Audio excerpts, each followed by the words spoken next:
दोस्तों जीवन में आगे बढ़ने के लिए बहुत सी स्किल्स की जरूरत होती है, लेकिन उन सब स्किल्स में से भी एक बहुत ही जरूरी स्किल है जिसको चाहकर भी नजरअंदाज नहीं किया जा सकता, और वो है कम्युनिकेशन स्किल, मतलब कि आपके बोलने का तरीका। जी हाँ, अगर आप हार्ड वर्किंग हो, स्मार्ट हो, कॉन्फिडेंट हो, लेकिन यदि आपके अंदर बोलने की कला मौजूद नहीं है तो आपकी ये कमी आपको बहुत लोगों से पीछे ढकेल देगी। इसीलिए जरूरी है कि आप अपनी बात को अच्छे से कम्युनिकेट कर पाओ। तो दोस्तों आज की वीडियो में मैं आपको बोरिंग बातें नहीं बताऊंगा कि आई कॉन्टेक्ट कैसे मेंटेन करें, चेहरे पर एक हल्की सी स्माइल रखें, बॉडी लैंग्वेज वगैरह वगैरह। दोस्तों आज की इस वीडियो में मैं आपको 5 simple but effective communication techniques के बारे में बताऊंगा, जिनको अप्लाई करने के बाद में आपकी कन्वर्सेशन बहुत ही स्मूथ और आसान हो जाएगी और आपकी कन्वर्सेशन में से और बताओ और सुनाओ जैसे शब्द हमेशा के लिए चले जाएंगे। आप अच्छे से बात कर पाओगे और कॉन्फिडेंट फील करोगे। तो चलिए जानते हैं कौन सी है वो 5 टेक्निक्स जिनको जानकर आप भी अपनी कम्युनिकेशन को बेहतर बना सकते हैं। Number 1, quality. दोस्तों बातचीत के दौरान आप कितना बोलते हो इससे ज्यादा इम्पोर्टेंट है कि आप क्या बोलते हो। कंफ्यूज मत हो, ये मैं समझाता हूँ। आपने ऐसे बहुत सारे लोगों को तो देखा ही होगा, या फिर आप भी उन लोगों में होंगे जो बातचीत के दौरान एक्चुअली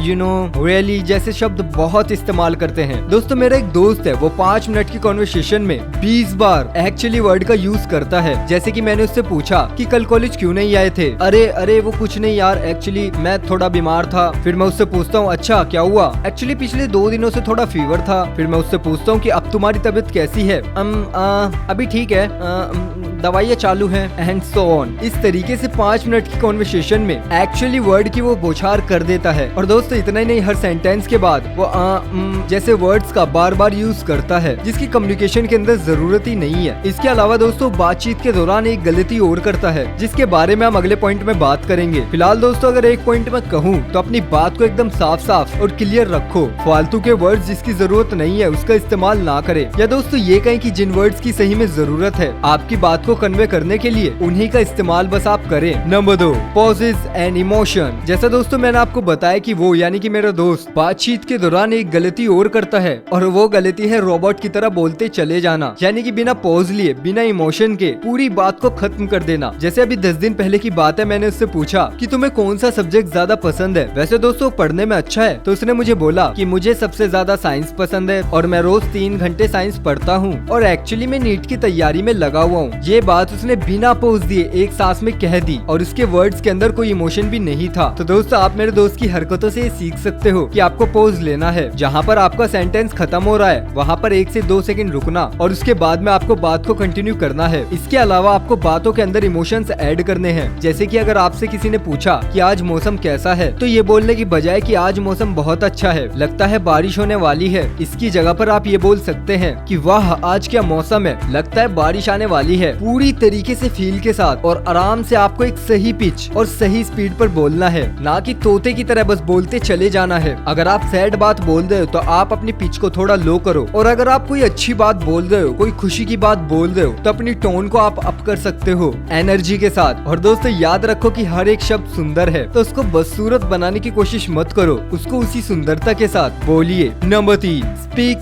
इंग्लिश। दोस्तों इंग्लिश दुनिया में सबसे ज्यादा बोले जाने वाली लैंग्वेज की लिस्ट में तीसरे नंबर पर आती है, और अगर आप इंग्लिश बोलना सीख जाते हो तो ये आपकी कम्युनिकेशन स्किल के अंदर 4 चांद लगा देगी। दोस्तों इंग्लिश आपकी पर्सनैलिटी को, आपके बात करने के तरीके को नेक्स्ट लेवल पर पहुंचा देती है। तो दोस्तों अगर आप उन लोगों में से हो जो अच्छे से इंग्लिश लिख लेते हैं, पढ़ लेते हैं और पढ़कर समझ भी लेते हैं, लेकिन जब बोलने की बारी आती है तो बोल नहीं पाते हैं, तो अगर आपके साथ भी कुछ ऐसा ही सीन है तो दोस्तों आप इंग्लिश बोलना सीख सकते हैं। और आजकल तो यूट्यूब के ऊपर हर एक चीज मौजूद है। आप यूट्यूब के ऊपर मौजूद बहुत सारे इंग्लिश स्पीकिंग कोर्स को ज्वाइन कर सकते हो और अपनी इंग्लिश बोलने की कला को अच्छे से इम्प्रूव कर सकते हो। Number 4, use statement. दोस्तों अगर आप किसी से बात कर रहे हो और उसके ऊपर एक के बाद एक क्वेश्चन दाग रहे हो, तो ऐसे में इसकी बहुत संभावना है कि वो इंसान आपसे दूरी बना लेगा, क्योंकि उसको ये लगेगा कि आप उसका इंटरव्यू ले रहे हो और मन ही मन वो आपसे जल्द से जल्द पीछा छुड़वाने की कोशिश करेगा। इसलिए जरूरी है कि सवाल को पूछने की जगह पर आप स्टेटमेंट्स यूज करो। मैं आपको 2 तरह के स्टेटमेंट्स बताता हूँ। पहली है कोल्ड रीड स्टेटमेंट। इस टेक्निक के अंदर आपको सामने वाले से क्वेश्चन नहीं पूछना है, बल्कि उसके बारे में आपको अंदाजा लगाना है उसके हाव भाव, बॉडी लैंग्वेज को देखकर। जैसे अगर आपको सामने वाले से पूछना है कि आप किस क्लास के अंदर पढ़ते हो, तब ये थोड़ा बोरिंग हो जाएगा, तो इसको एक्साइटेड बनाने के लिए आप इस तरीके से इसको पूछ सकते हो कि यार आप तो बहुत इंटेलिजेंट लगते हो, और मैं पूरे दावे के साथ कह सकता हूँ कि आपका फेवरेट सब्जेक्ट साइंस होगा और आप 11th क्लास में होंगे। और अगर अगर आप गलत होंगे तो वो सामने वाला आपको करेक्ट कर देगा। लेकिन दोस्तों अगर आप सही हुए तो आपकी और उनकी एक अच्छी बॉन्डिंग बन जाएगी। इसी टेक्निक का इस्तेमाल साधु लोग भी लोगों का भविष्य बताने में करते हैं। Second, story telling. जैसे कि अगर आपको सामने वाले से पूछना है कि आपको कौन सा सब्जेक्ट हार्ड लगता है तो आप उसको अपनी बात को बता सकते हो कि जैसे मुझे मैथ से बहुत डर लगता है, मुझसे मैथ के सम सॉल्व ही नहीं होते। ऐसे में बहुत ज्यादा चांसेस बनते हैं कि सामने वाला भी अपने वीक सब्जेक्ट के बारे में आपको बता दे। Number 5, conversation threading. दोस्तों क्या आपकी कॉन्वर्सेशन में भी और बताओ, और सुनाओ, और बोलो जैसे शब्द मौजूद हैं? तो दोस्तों इसका सोल्यूशन है कॉन्वर्सेशन थ्रेडिंग। चलिए इसको एक सिंपल एग्जांपल के थ्रू समझते हैं। जैसे अगर आपसे किसी ने पूछा कि आप कहाँ से हो तो आपने कहा मैं लखनऊ से हूँ और आप मैं दिल्ली से हूँ। अच्छा और बताओ? इससे पूरी की पूरी कॉन्वर्सेशन बेकार हो जाती है। आपको ये नहीं करना है। अब आपको क्या करना है? इन सब की बजाय आप कुछ ऐसे जवाब दे सकते हो, मैं लखनऊ से हूँ पर मैं यहाँ से किसी बाहर की सिटी में शिफ्ट होना चाहता हूँ, एक ऐसी जगह पर जहाँ का लाइफ स्टाइल बहुत ही अच्छा हो। सिंपल भाषा में कहूँ तो आपको एक वर्ड के अंदर आंसर नहीं देना है। आपको क्लोज एंडेड नहीं, आपको ओपन एंडेड क्वेश्चंस और आंसर्स करने हैं ताकि सामने वालों को भी उसी आंसर या फिर उसी क्वेश्चन में से और क्वेश्चन बनाने के मौके मिल जाएं। अगर आप बहुत कम जानकारी डिस्क्लोज करोगे तो फिर कॉन्वर्सेशन थ्रेडिंग कैसे होगी? सो ask open ended questions, not close ended. तो दोस्तों ये थी हमारी आज की वीडियो। आई होप आपको इन्फॉर्मेशन पसंद आई होगी और अगर आपको इन्फॉर्मेशन पसंद आए तो प्लीज आज चैनल को सब्सक्राइब कर दो, वीडियो को लाइक कर दो। मिलते हैं बहुत जल्द आपसे अगली वीडियो में, तब तक के लिए बाय बाय, अपना ख्याल रखिएगा।